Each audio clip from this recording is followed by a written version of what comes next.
Bon, ils prennent la terre labourable pour faire de la route et les pierres pour faire la terre labourable, quoi. Alors où va-t-on avec tout ça?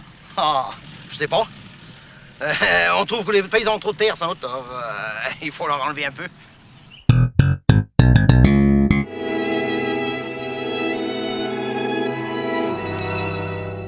Cette Bretagne traditionnelle de bocage, monsieur, nous a-t-on dit dans le Finistère, au train où vont les choses, dans 20 ans, dans 10 ans peut-être même, elle n'existera plus.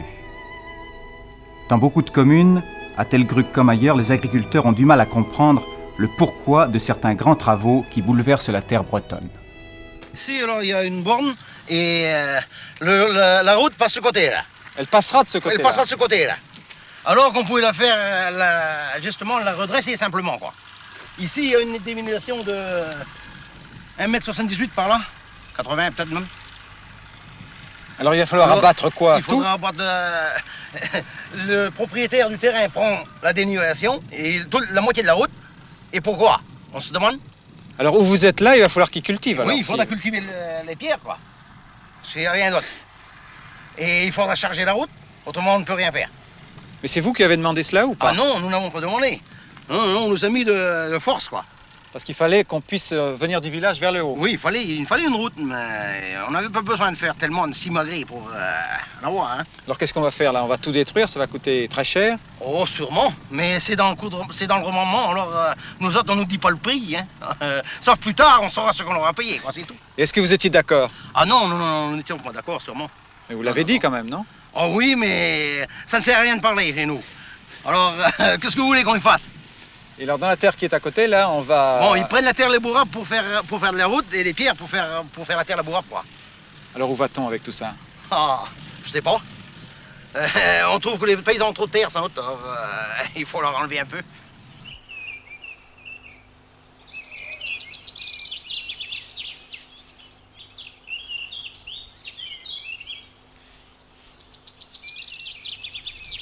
Quand vous parlez de péril du terroir, on vous répond remembrement. Au niveau de la réalité quotidienne, tout semble se limiter à une petite querelle à propos de vieux talus. Madame Batani, on est en train d'enlever les talus partout, on est obligé de les reconstruire ailleurs. Ah, on n'en fera plus. On laissera ça comme ça, qu'est-ce que vous voulez qu'on fasse?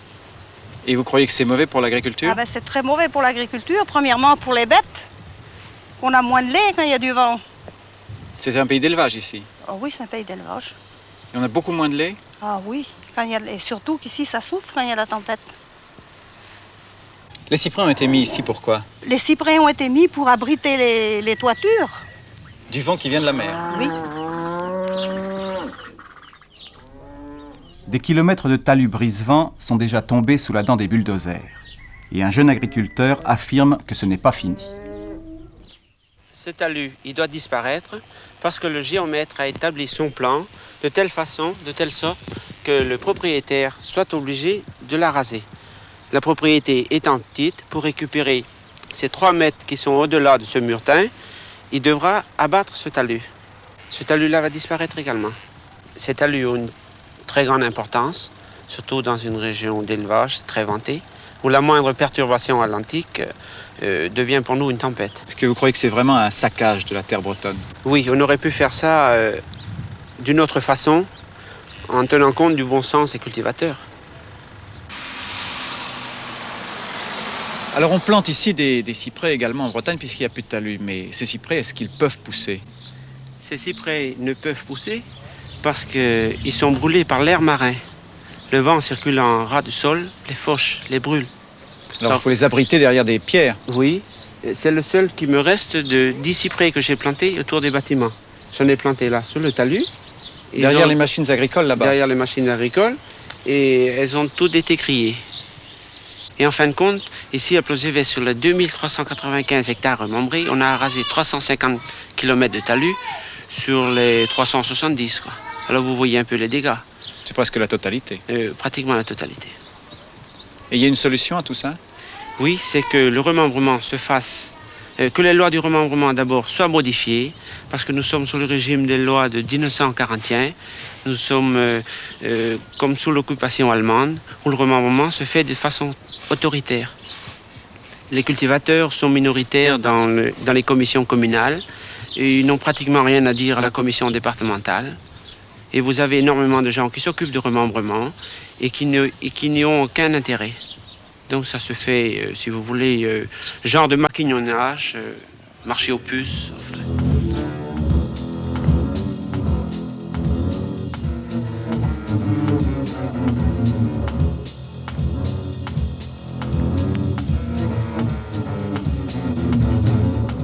Le bocage traditionnel est devenu la Beauce.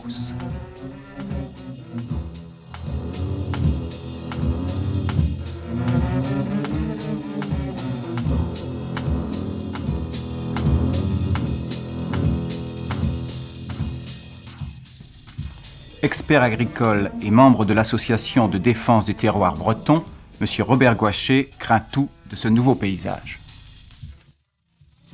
Je pense que les chambres d'agriculture vont prendre le problème en main et vont enfin informer les agriculteurs, parce que j'estime qu'il est certain que la destruction des talus et des brise-vents n'a pas seulement été faite dans le cadre d'un remembrement ou de travaux connexes à un remembrement, il a été fait beaucoup plus souvent sous l'égide de l'article 836 du Code rural qui permet à un locataire de détruire une haie, mais ce n'est pas une raison.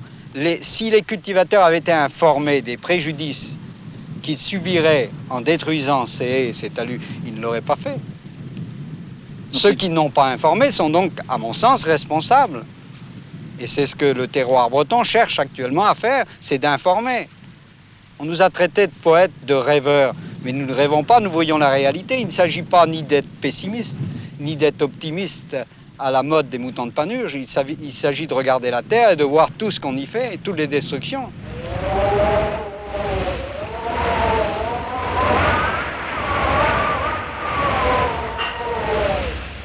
Il est un fait certain que du jour où on arrase tout, on détruit également la vie elle-même. Hein, il faut pas oublier que dès que vous avez des brise-vents d'arracher, je ne vais pas vous faire un cours sur le problème, mais toutes les terres s'assèchent. Or, actuellement, il y a une diminution terrible des nappes phréatiques qui baissent.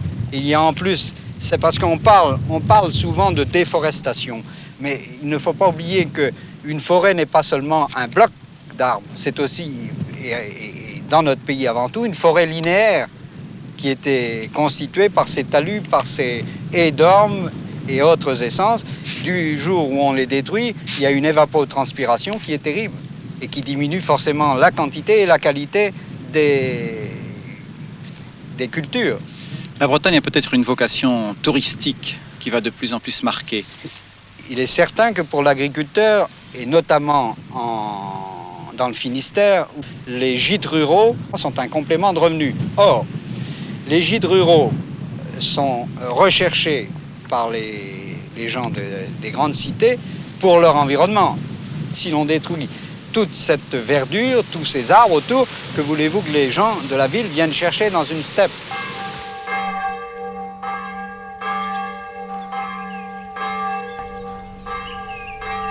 C'est bien le terroir breton tout entier qui est en cause, c'est-à-dire l'homme, son environnement et sa culture. Pour remplacer cette route empierrée par une nouvelle, à quelques centaines de mètres de là, il sera nécessaire de détruire ce petit bois qui fait partie du site classé de la chapelle Saint-Côme sur la commune de Saint-Nic et qui pourtant est protégé par arrêtés préfectoraux.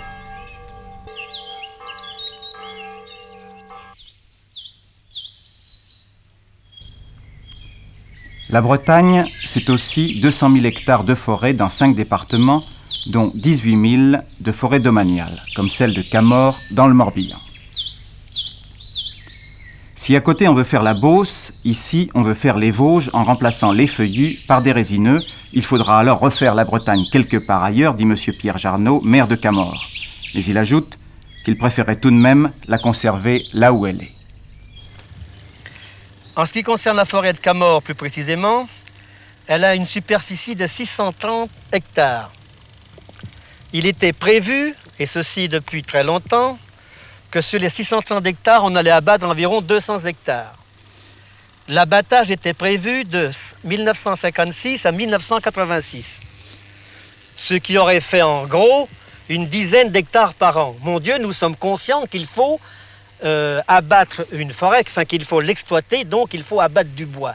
Seulement, au lieu d'abattre 10 hectares par an, ils ont attendu 70 et 71, ils ont abattu 110 hectares. Alors que vous avez des coupes qui ne sont pas encore ni nettoyées ni replantées, qui ont été abattues en 56.